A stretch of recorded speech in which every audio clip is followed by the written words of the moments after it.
Bakit yung hindi matatalino, hindi prepared, hindi qualified, sila pa yung nagiging successful? Here's the reason why. Sure. That's the painful truth. Success doesn't always reward the smartest. In the most prepared, in the most qualified, it rewards the one who actually execute and the one who actually move. Sure. Think about this.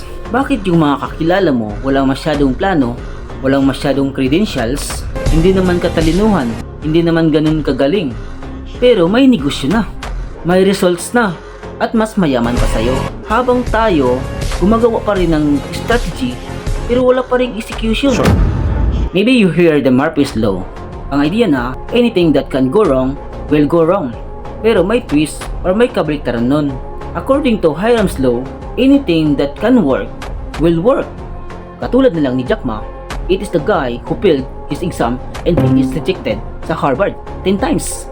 Applying a job 30 times and got rejected at hindi natanggap sa KFC. Sure.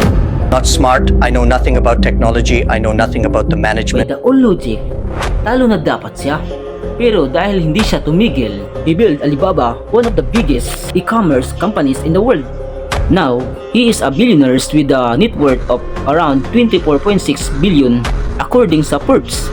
So, why did he win? Because he dare keep moving, tuloy-tuloy lang. Diretso-diretso kahit maraming talo.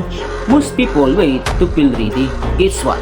Winners don't wait. They're not afraid to look stupid. They fail fast. They make mistakes in public. Habang nagdadalawang isip ka pa, they already build the momentums, mga boss. Success is not logical. It's not about perfect timing, perfect plan, or perfect confidence. It's about speed, being relentless, and shameless execution. So, here's the truth. Bakit may mas successful sa'yo? Kahit mas matalino at magaling ka pa sa kanila. It's not because they are better than you. They just stop caring about looking good. Okay to be looking stupid. That's why they are ahead. The end of the day, the ones who start will always beat the one who waits to be ready. Sure. By the way, this is your Bruce Mark Reality Section.